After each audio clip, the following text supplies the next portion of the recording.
Oh, no, I answered. Oh, okay. But I already got this one. Okay. I'll let you know. So I wish you would have that right. Yeah, there.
Yeah, we thought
Thanks for coming. I'm really happy to see everybody.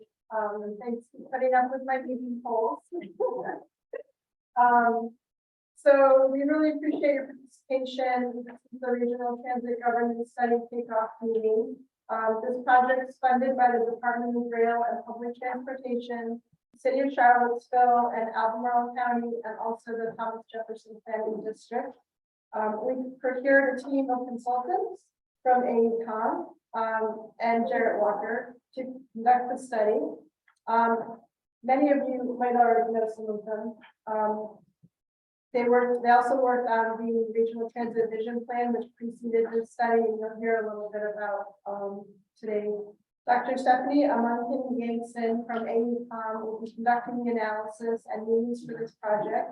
She was the lead task for the Central Virginia Transportation Authority's Regional Transit Governance Study.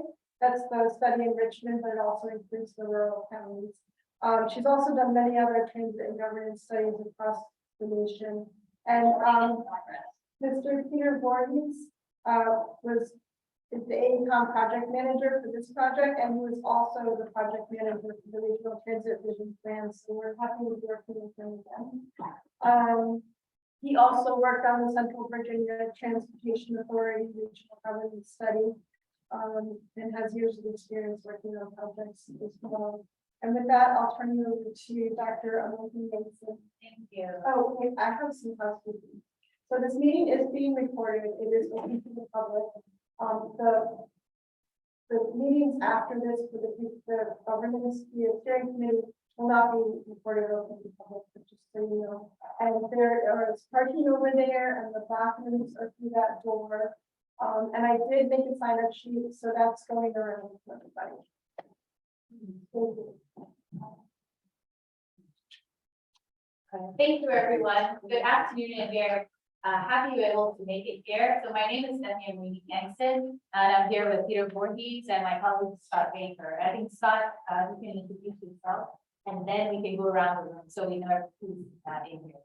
Sure, I'm an advisor to the project. I've done a number of these projects, as you can tell. I've done some, of course, in school, but he's leading the practice well now, and so we're working together on work on this study.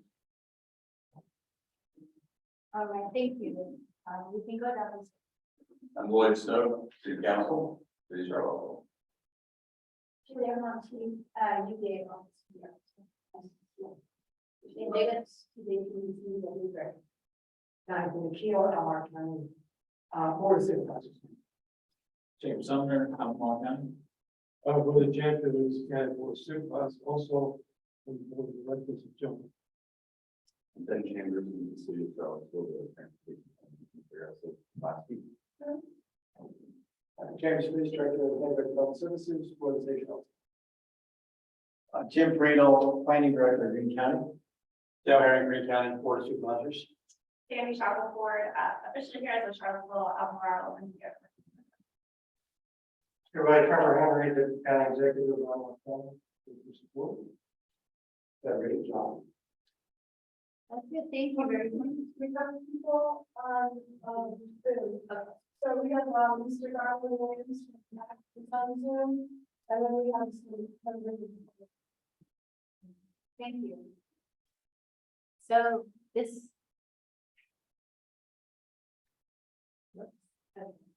That was our intro slide. So this afternoon, we're going to go through just a little bit of background, what brought us to this point of conducting this governance study. We'll hit the main goals of this study and go through the work plan that we have and show you what the schedule is over time. And we'll have a discussion period, a discussion session as well. And I hope that it will be very insightful and you think that is on good information. So to begin this study, there's been a lot of traction over the years.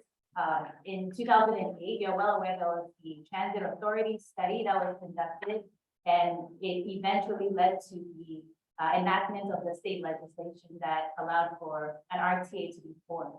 It was also the precursor to the RTP that was later formed in 2017. Then the other regional, other studies that have been conducted was the Albemarle Transit Expansion Study, and then more recently, the Transit Vision Study. And so this governance study really is to take the outcomes, the results of the Transit Vision Study, and to figure out a way to implement that. How are we going to fund it? What is the best governance structure for implementing those outcomes? And so Peter will give us just a very brief overview of the main results of the Transit Vision Study. So we have this a refresher of it. Okay, sure, if you want to go on to the next slide. Okay, so many of you were part of the Transit Vision Study, and so this is not going to be new to you, but just a quick refresher. So we spent more than a year going through,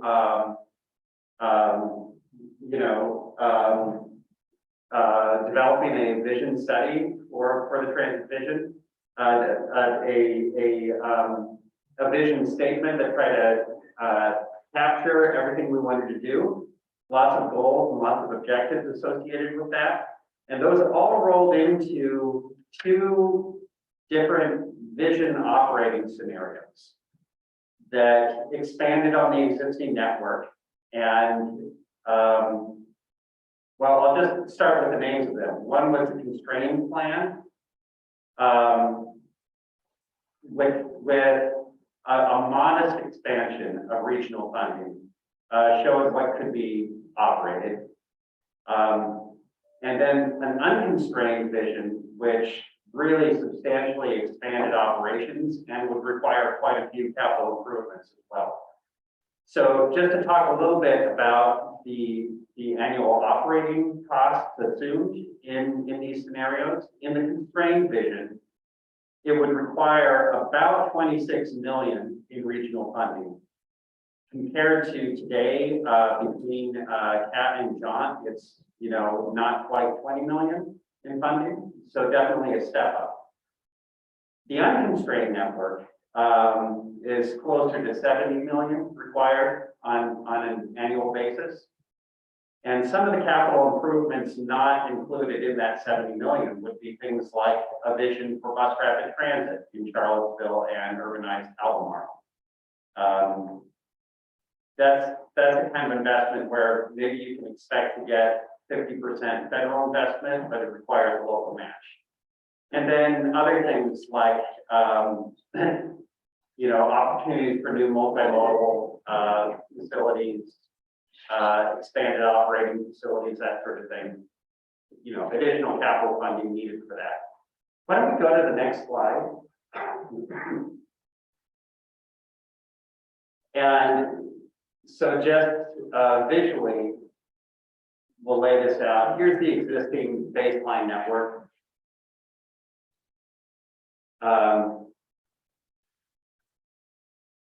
I don't think we need to talk a whole lot about this. Obviously, there's a lot more service within urbanized Charlottesville and Albemarle County than there would be out in the rural parts of the network.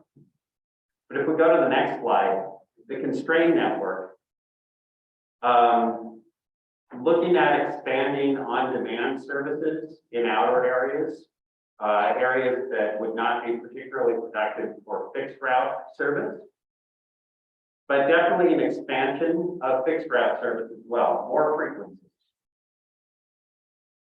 And also a concept for additional longer distance services to go out to urbanized areas that are available today. Why don't we go to the next slide?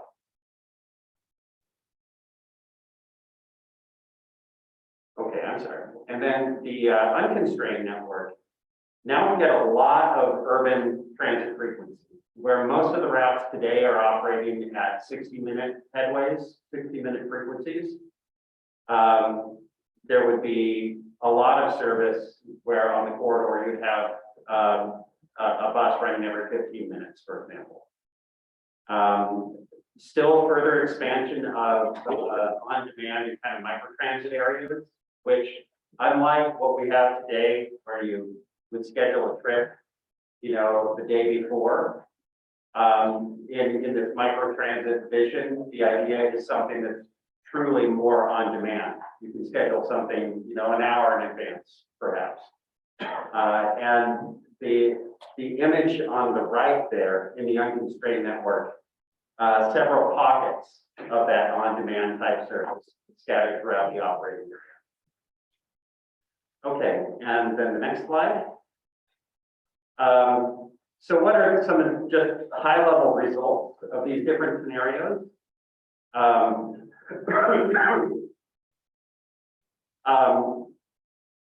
So we can see the baseline at the top. In the constrained vision, there's about 33% more access to jobs in the region by transit, and that's in a reasonable travel time, right? The orange bar on the left is access within 30 minutes generally, and on the right, access within 45 minutes.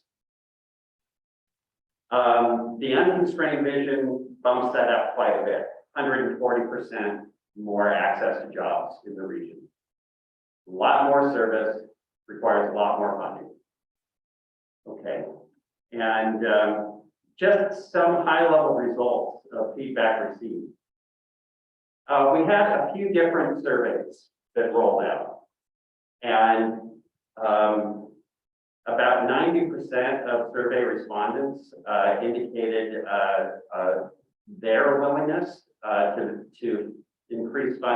achieve the unconstrained network. The unconstrained vision was meeting everybody's operational objectives. But,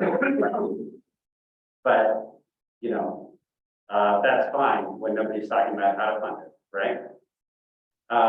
With the constrained network, there tends to be a lot of satisfaction with the idea of expanding, but 73% felt that it didn't do enough to improve transit in the region.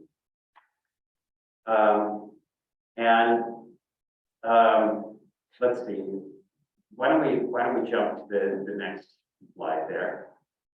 Another thing that really jumped out was we had a survey that was more targeted to transit riders. And in that survey, we were specifically asking about certain elements of the unconstrained vision and how important they were to people. And more than 90% of respondents to that survey expressed a lot of interest in bus rapid transit. Capital intensive, lots of service, frequent service, part of the unconstrained vision moment. And then, you know, there were some comments about services that might be missing. That's a quick overview of the vision study. The vision study rolls now into the governance study. Two concepts of what kind of services might be operated, but it's another question to think about how that would be administered and how it would be funded. Stephanie? Thank you, Peter.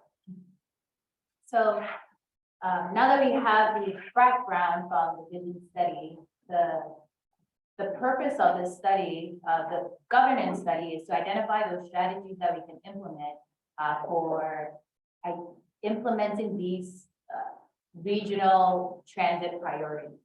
So there's the unconstrained, there's the constrained, whatever the solution is, we need to find a way to implement it. So the main two goals are, one, to find options for governance, and then two, to find a way to increase those transportation investments. So how do we fund whichever option is taken? So that is the main purpose for this study. We'll be looking at 4 main questions here. The first is governance structure. The second is identifying what the pros and cons of whatever alternatives for governance for transit within the region would be transit funding. The third would be participation of rural localities. And then finally, the question of the sources of increasing that transit. And we'll talk a little bit more about that at the end in a quick discussion session. But the purpose of everyone here really is for you to be the steering committee. And we'll talk a little bit more about that as well. But as a steering committee, it's going to be the discussion group. You see our meetings as workshops where we work through questions together and come to a consensus so that we can reach those final conclusions that could be moved that can be implemented within the jurisdiction or region-wide. So for this study, we have 5 main tasks. The first is the kickoff meeting, which we are at, and then initiating the existing conditions. So just checking what the current transit services are, looking at what is the governance structure there, and then the current legislative authority. Right now, the state has a legislation that can enable the region to form an RTA. However, the RTA was never formed because one of the reasons is there was no transit funding component. So that's something that we can look at again. Then the second task would be to do a peer study to look at regions that have similar characteristics and identify some lessons that we can implement in this area. Third, we'll start to do some assessments into potential revenue generation sources. Run some analysis and find some models of generating some funds that could be near what we see in the transit vision study. Have some discussion about what is feasible within the region and what is not. Then we'll have some more discussion sessions to talk through the identified governance scenarios. And then finally have the final recommendation for the governance structure. the way this is going to be is, even though we might talk about the funding in a separate task, really the governance and the funding needs to be discussed together, and that's how to make it more effective. And so that's how we'll be moving forward with the study. So we identified different sets of stakeholders.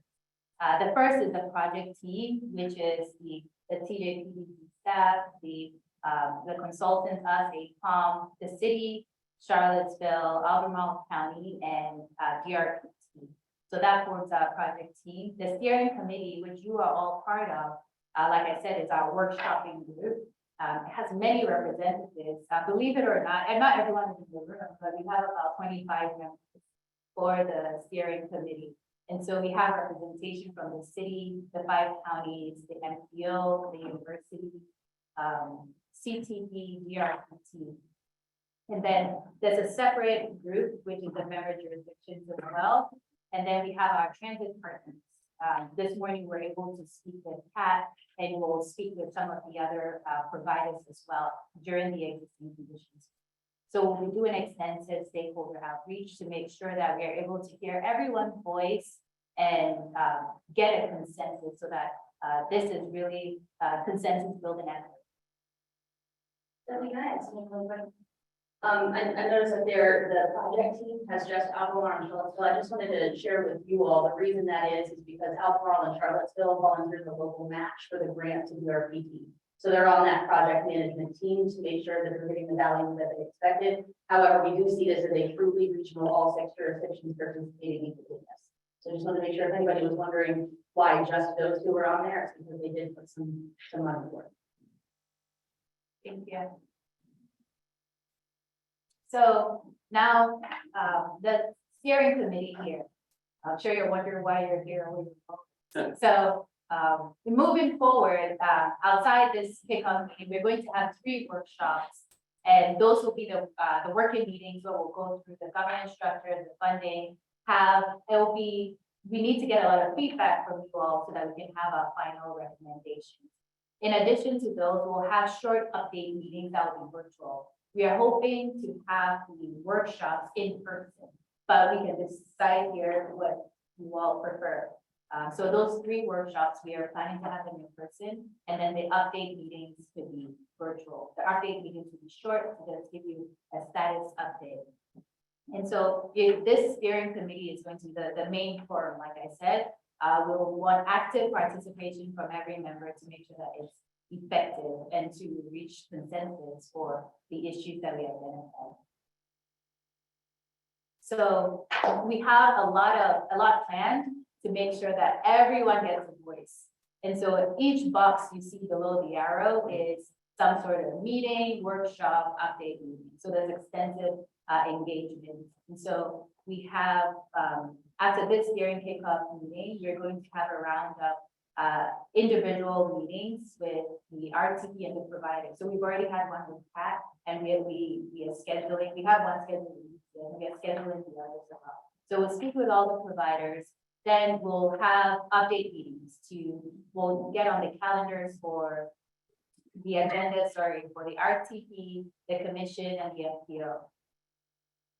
We'll also have one with the steering committee.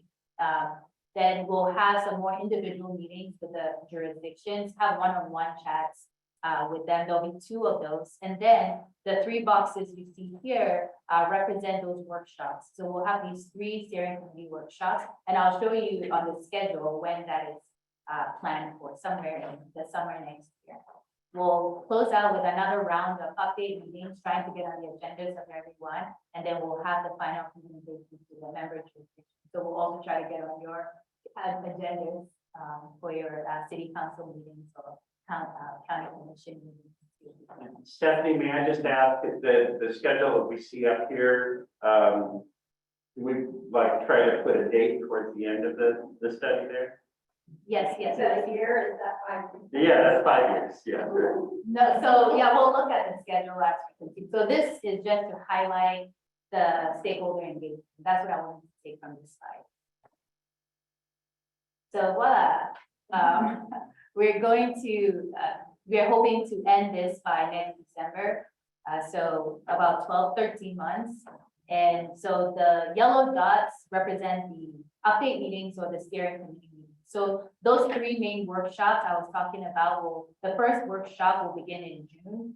So by then, we would have collected a lot of, we would have finished phase 1 to 3. So we'll have a lot of the information we need to be able to have that workshop. And those working sessions we'll have a second one in August and then the final one in September. So by then, we'll be wrapping up everything. But in between those, we'll have those update meetings as well. And so if some of you are also on the boards of your jurisdiction or the county levels, you'll see us more often.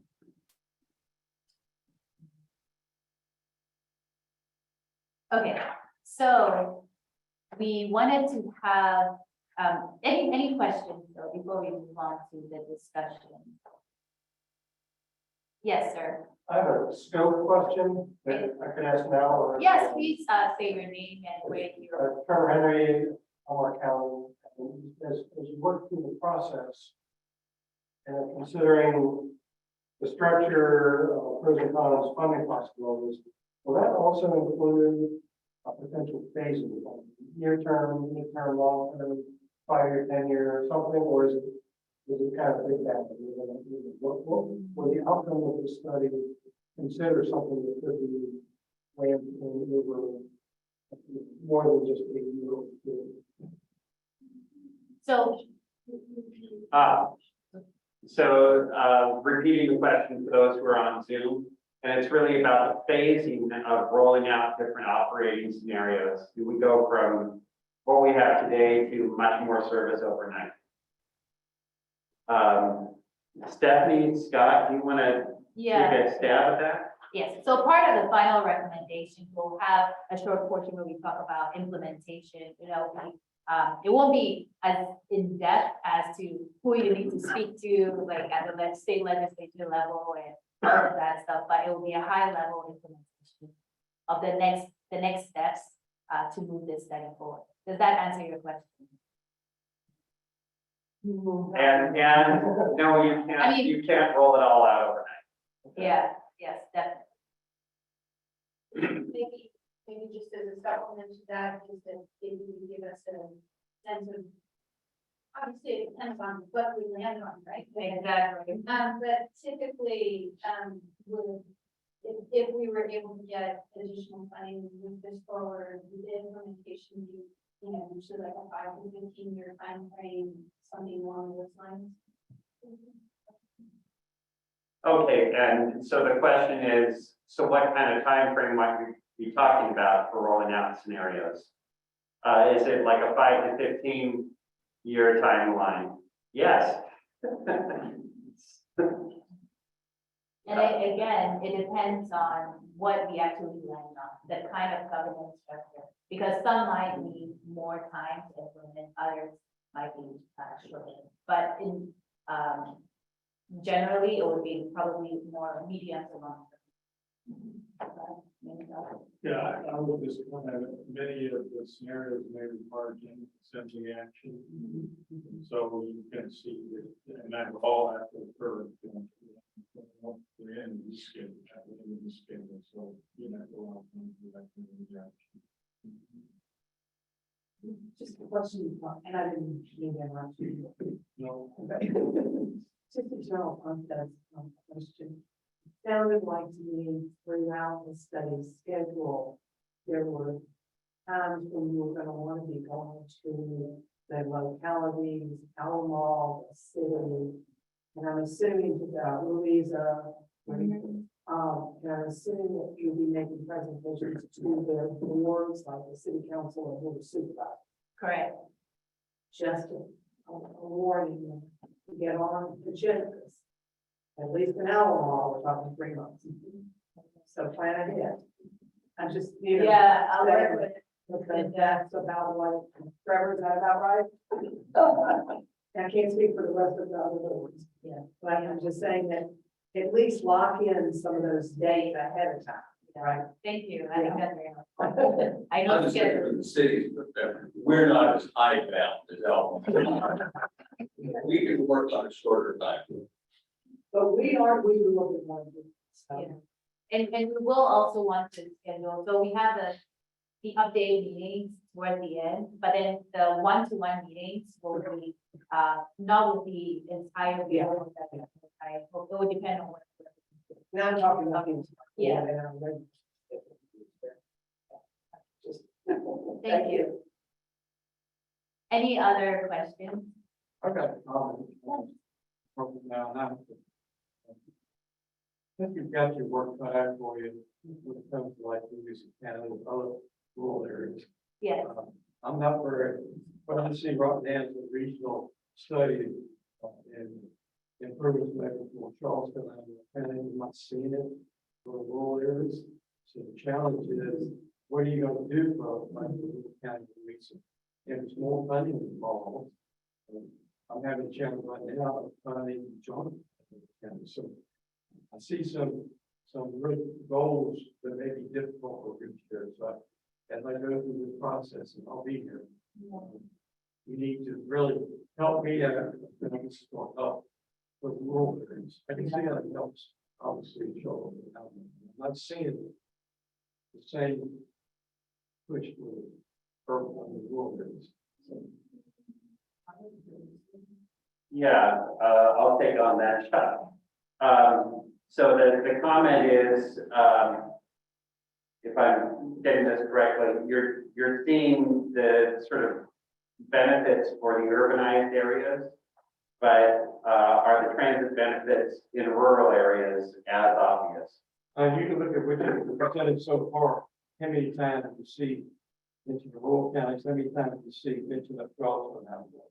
So I want to get a better balance there. And obviously, I'm supportive of transit. I've been on the job in the job board for 17 years. So I'm very concerned about the transit issues in our county. And hopefully, at some point, you can sell me that what you're proposing is to help these counties. Right. So concerns about how the proposals will help in rural areas.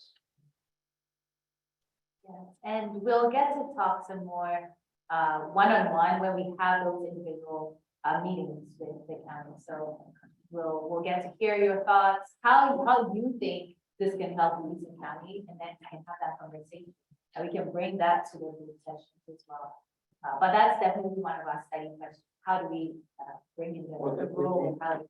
The additional challenge is once you decide, maybe how much more money each rural county will put up for transit, that's going to be a challenge in itself. All right. You want to repeat it? Or no? Okay. A continuation of the theme. Okay, okay. So we wanted to have, the next item on our agenda is our discussion period, just to get everyone's thoughts and to get ideas of what is on your mind when it comes to transit funding. So there's 3 things we wanted to discuss here as a group in our steering committee. The first is the likely sources for funding for the region, transit funding. What are your thoughts? Considering the transit vision study, considering the amounts that we saw Peter presented for the constraint and active or anything in between. Then second, what would be the permitted uses? Are we talking multimodal or dedicated transit? And then third is the allocation. And so this is the time that we left for open discussion to just get initial reactions on what, as the study stakeholders, what you're thinking. And I have a question. That point, permitted uses, multimodal use or dedicated transit funding, are people catching what that means? It means, is the funding legislation focused on transit improvements, or is it a funding package that could be used for other kinds of transportation as well? Any general thoughts? So help me clarify this for me. So I'm hearing our legislation, which was our permission from the state to establish authority. Are you asking if that legislation had multimodal in it? Or are you asking us if we think it should, and then that would be one of the things we need to go back to the General Assembly? Correct. So this question is, excludes like outside the legislation. This is just what you all, All right. this is to get your thoughts, feedback.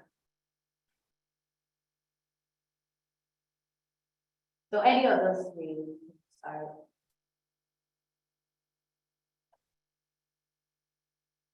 I can maybe help start kicking off some of these things to consider. So the, one of the transit authorities that we looked at, Sandy Shopper with them here. Anybody in here?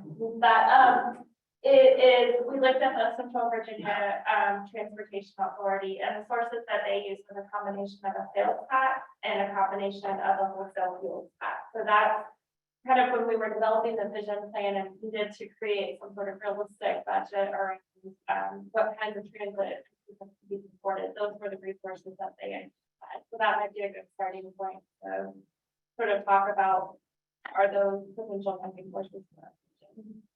And sales tax was on general sales in that community, Correct. like less than 1%. I think it was 1%. And, Do you recall, Lisa, or Christine, was it 1%? An additional on top of the Yeah. sales tax Yeah, it was an additional 1%. that the localities would put in place. And then the other option was, The wholesale fuel tax. Now that is really a tax. That's a gasoline tax that is collected basically from the distributors. You know, so you're not paying at the pump directly for that. The wholesale, when they buy the fuel wholesale, they're paying for that right there. That is already funding that the state is collecting. So that would be a request to redirect that funding instead of going into the state. That would be a request to redirect that funding directly towards our authority. and I'm not hearing that that was successful in some other localities. That was- The General Assembly agreed. That was successful for the Richmond area, the Central Virginia Transportation Authority. And to some places, I'm sorry, I keep asking all these questions. Do some localities vote, a combination of both, or is it one of them? Central Virginia Transportation Authority has a council. They use a combination of both. And the question here was, what kinds of combinations of funding are we seeing in other areas? We've got an example in Central Virginia.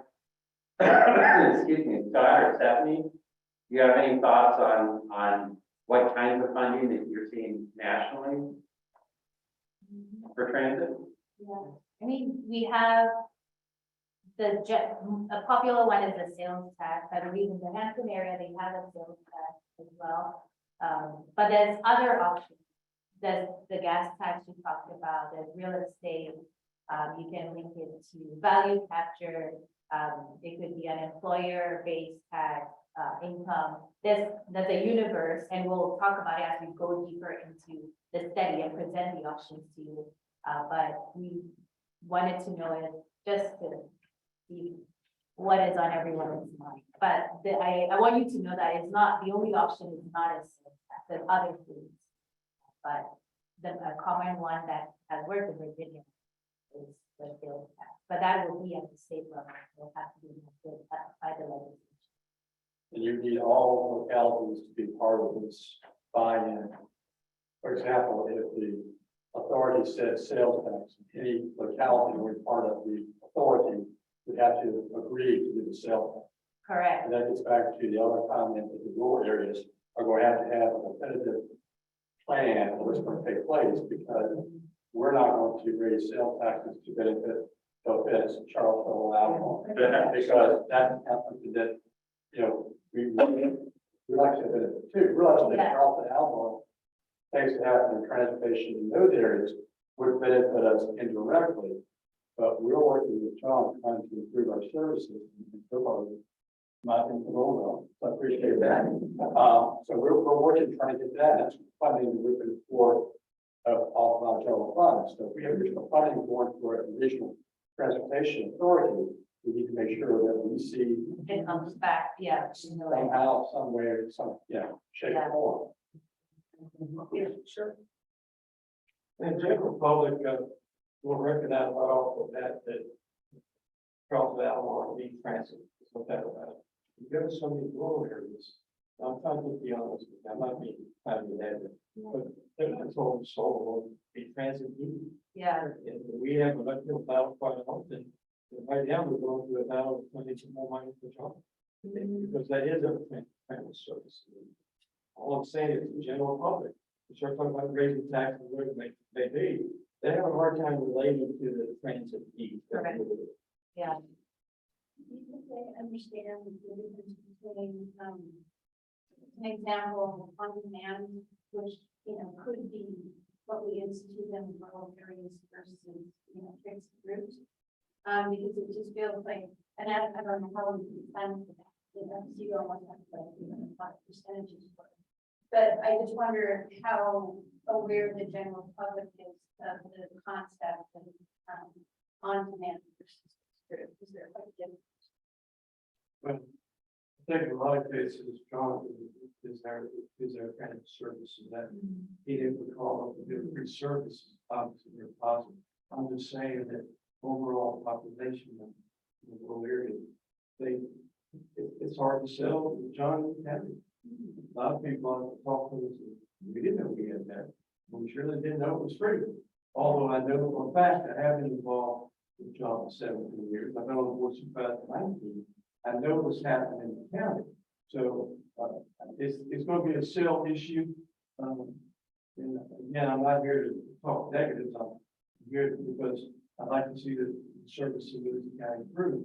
But we start attaching dollars to that, big dollars. I know our board is very conservative. I don't think it's a problem. So I'm just trying to attack this thing that we do. Yeah. Because I don't want to say that we don't need the service. I think we do. Yeah, and just a quick update for those of you who are dialed in and might not be able to hear things in the room that well. Open discussion about, again, in rural areas, how much interest is there in raising funds for transit service where they don't necessarily see the need in a rural area? And is there an understanding of the difference between like fixed route service that would be operated in Charlottesville and urbanized Albemarle compared to a on-demand type service that could be operated in the rural areas? Now I'm just talking about Louisiana, there's other rural areas here. Yeah. I don't know what their opinion is. Hopefully it's different from that. It's more of a perception or a reality of the current use pattern. In Charlottesville and in urban areas, it's known as a part of the economic development of the community. I know I can get on a bus in Charlottesville and I can go to work. If I live in Greene County or Louisa County, the people that use it mostly are elderly, and people that are trying to get to doctor's appointments or occasional shopping things. It's not really part of the economy. In Greene, 62% of our people leave by car a day to work in Charlottesville. In Louisa, it's probably 40-ish, maybe. It's one of the two bigger commute patterns there. But people aren't thinking about transit, public transportation. So there's going to have to be a shift in the perception and a shift in the value in order to really get full buy-in. Because if it becomes part of the economy, generating jobs for people in the rural communities, it's an easier sale than it is, 6 more doctor's appointments. Yeah, that makes sense. Yeah. I think that's, with a regional, vision, the transit vision study, that's some of the things we're looking at. What kinds of service can be provided in the rural areas that is outside the traditional fixed route service? So there are options for the demand response, increased micro transit in those areas and how it can benefit those communities as well. So I think as that transit vision study wraps up and get that information out more, I think more of marketing or educational, let me put it that way, help keep the rural areas understand the kinds of services they could get under the different, the constrained and the unconstrained scenarios. They'll be a little clearer, and that way you'll know what your participation in whatever entity for regional transit governance would be and how you can benefit from that. And so we are hoping that our conversations over the next several months will help us to come to that conclusion as well. In terms of the second bullet, are there any authorities or agencies or partnerships in the state other than the one here that is dedicated to transit? Aren't they most with multi-use? Yeah. It's transportation. That's dedicated. Hampton Roads is dedicated. Yeah, there is a tax in Northern Virginia that's dedicated to transit purely. I think that's the only. Yeah. And so that's another discussion of what would be feasible, what would be more acceptable, what would people be more open to? Is it having the conversation with roads or making it more alternative transportation and transit? What would that look like? So those are some of the conversations we want to have to see how we would frame it as well. There was a comment at a recent RCT meeting, what is the best form? Maybe it's the one that's gonna pass. I think the reverse side of the coin also comes into play because Charlottesville and Albemarle have funds that they've already provided, have a lot of value that's going to come out of this, but they're going to have to understand when it gets to allocation, why X% of the dollars should go to the rural areas. Yeah. And again, I think it's the same thing, it ties, it's getting workers from Greene, Savannah, and Louisa, and Nelson into the city and Albemarle County where most of the jobs are.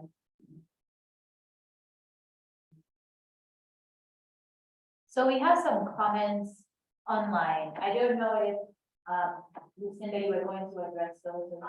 Well, those are not from the steering committee. Okay. And I didn't know who wanted to hear from the steering committee first. Yes, definitely. So any thoughts on that discussion of multimodal versus dedicated? Just a comment from Albemarle, you know, from Albemarle County.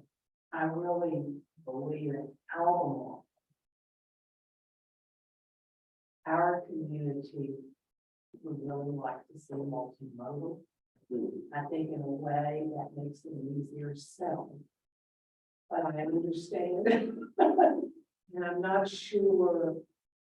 I guess it sounds naive, but one of my questions might be, do you all have discussions with your community about multimodal? You know, people looking at bicycle, pedestrian, and connections. And We're very seldom we hear. Multimodal development roads. roads, that's true. And most of our conversations are centered around recreation or easy access between the built up area, the sidewalk, and things like that. But we don't have a lot of people that want to commute because they're just not riding bikes when we that are green. Not gonna work. Charlottesville. That's, I get that. And I can do it. Dale, on a good day, can do it. But I just can't. Yeah, and I'm not saying that that's what we are absolutely wedded to. I'm just saying that we do hear a lot in our community about it. Yeah. Well, we do have a lot of bike traffic in South County, but it's something that, you know, honestly, the road system that we have is almost dangerous to get on. We have primary roads. We don't have any 4 lane parameters on the path line. You sure they don't have room up on a bike to be on some of these back roads, but there's no maybe cyclists around Burris Hill. So all the bikes that you see in the county, it has a really big room organized and they unfortunately by the perspective. Well, and we did, how do we tell for us the same challenges on rural roads? We have a lot of rural roads that are very friendly to bikes, right? Oh, we have it out 76 bike trail throughout this town. But I wouldn't want to put a bike. Great, for example, bicyclists are not following very high. You know, back roads and back roads are very narrow. We only have one section as a bike lane. And that's where sheets, I think, it starts.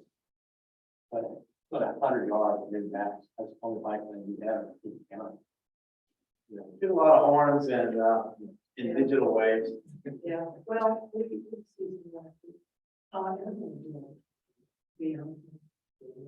But another question I have is, when we looked at those for a minute, when we looked at those two big chunks of money, we're talking about 35 million and 70. Those are kind of, I think, the imposts. There are amounts in between. Yes. That we Yes. could look at. It's not either or. And that might get into somebody talked about staging or looking at. Having said that, even the 35 million. I'm trying to get wrap my head around how that, because we're all spending money right now on transit. So we know in Albemarle how much money we're spending on transit right now. So we would take that 35, I'm just saying. Yeah. I'm way up here. So I would say that we don't have to actually come up with whatever our allotted share is fresh, because we already have money. I'm not saying this very well, but we have money going into transit already. And I don't know how that would play out in the other localities, but it is something we need to consider. When I definitely. No, go ahead. Why don't you say, use county, doesn't matter when it's very low. That's like the way to. When one of you guys said, correct me if I say this wrong, but the constrained and the unconstrained vision assume all sources of revenue. So part of the analysis would need to be what types of tax revenue generation could we have, and whether or not that would relieve general fund budgets, or if that would complement general fund budgets, so that there's money coming still from the localities and from the state government. And so I think that's part of the discussion that we have to have here, is certainly for our rural, but also for our urban jurisdictions, is as transit service and demand goes up, if there's more and more pressure on your general funds in order to be able to cover those, and is there something that we can do as an authority to relieve that pressure and still be able to increase the services? She said that a lot better than I did. But I think we also have to consider our regional partners, because they're providing a level of service now. This assumes an efficiency level for the region, which also means changes to our regional partners, and they may or may not be set up to absorb those changes as well as we all think. If we all pool our money and put it in one particular direction, that may or may not be workable for John and some of the partners, because it's going to change what they're doing for us and how funding comes into them. When it comes down to sell, really, if there are some demand in rural areas, what is that demand for? And when it comes down to dollars, and where is it, who's the county board supervisor going to go with that? Right now, it's not an easy sell. Hopefully through this process we're talking about, it will be easier for me. I have a question. You mentioned, Hampton Roads has, their funding uses are from multimodal as well. What's the breakdown between, from a percentage basis, the dedicated transit funding within versus the multimodal? Because it's, for the CBTA, it's heavily weighted towards roads. Towards roads, yeah. And much less towards, dedicated transit. So I'm curious, how Hampton Roads mix. I don't think there's incentive to transit. I think all of their funding goes to regionally significant projects, and I don't think it's specific to any particular code. The funding that the localities receive has to be 10% towards the transit, but they don't have a direct to transit in CDPA. Is that what you're saying? Are we agreeing on that? No, yeah, so CBTA, I think it's about 15% is towards transit. Correct. Regionally significant, yeah.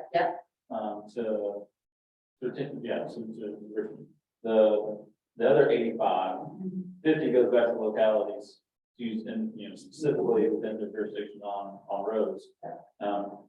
Transportation mainly is in roads, and the other 35 is the regional, infrastructure network is really what it's kind of focused on. So I'm curious about Hampton Yeah. Roads. I'm thinking about different funding models here and ways to, impact transit, but also, I'm thinking about general fund dollars. We have specific transit dollar pressure on our general fund. There's also, road and infrastructure perspective as well.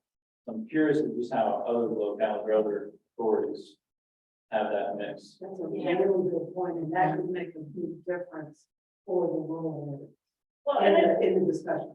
and if I could I would again say that I stated that in my regional transit partnership meetings, I think part of that decision about how much we want to distribute that funding over different modes might depend on what the likely sources of funding are and how much that they would generate. Because when we're talking about using the same model as Central Virginia Transportation Authority or something like that, like using that same, we're not generating the same level of income. So when we start splitting it up, that makes each time we split it up, we're reducing the amount that we can put towards that part of it pretty significantly.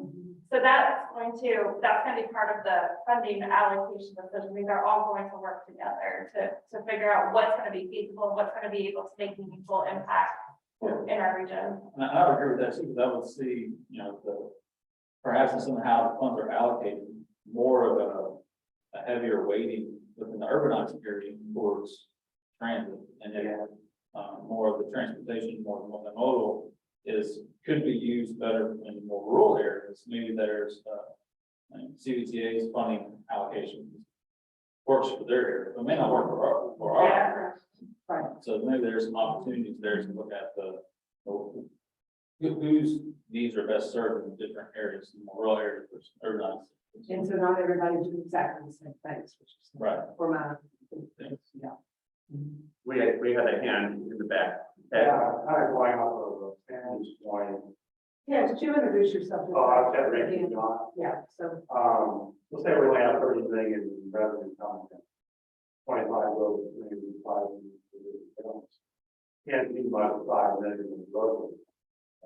But you could leverage 5 million in bonding revenue source.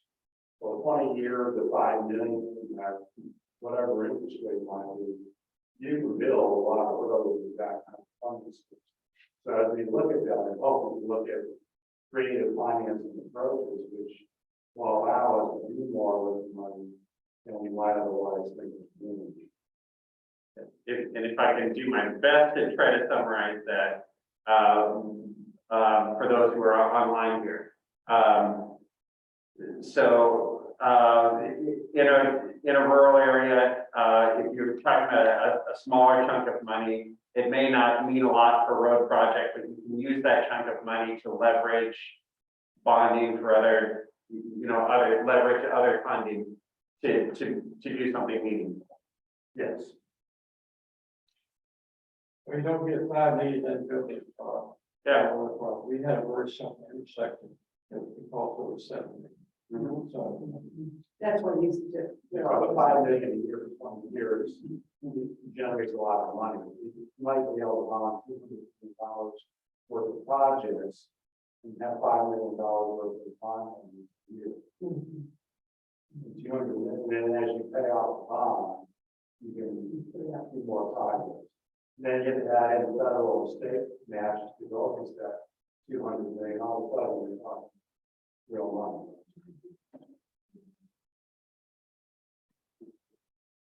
So I think this is a really good discussion to get back to your question. That's some of, we'll be looking at some examples like that when we do the peer study. So we'll look at the governance, but we'll also look at what their funding is like and how it's structured. So we'll have some examples to share and then discuss and see what we get applicable to this area. And we also specifically asked as part of your review, looking at another area that's similar to ours, and then it also has an institution like a UVA institution, so higher education. So thinking about not just within Virginia or not just our size and population, but also the makeup of our region.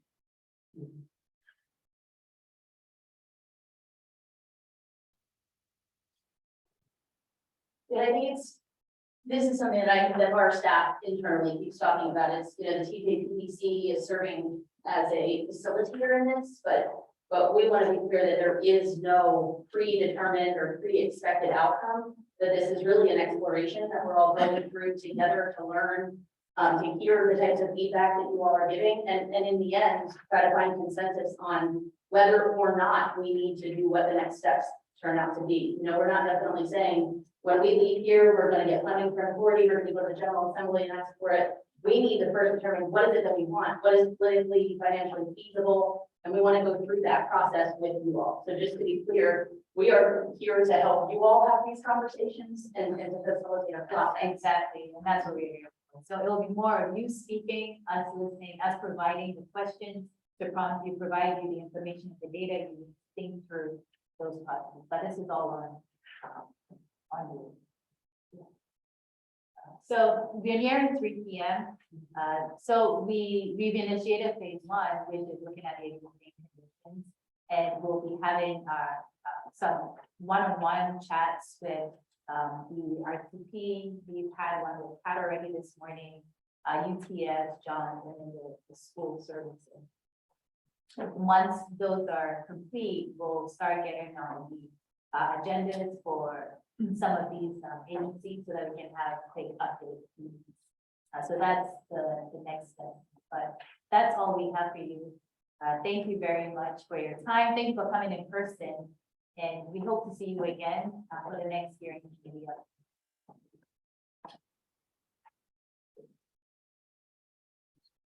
We can take any last minute questions, or we can. Or if you guys have them in between, like as things come up, please direct them to our staff. We're happy to take questions outside of the.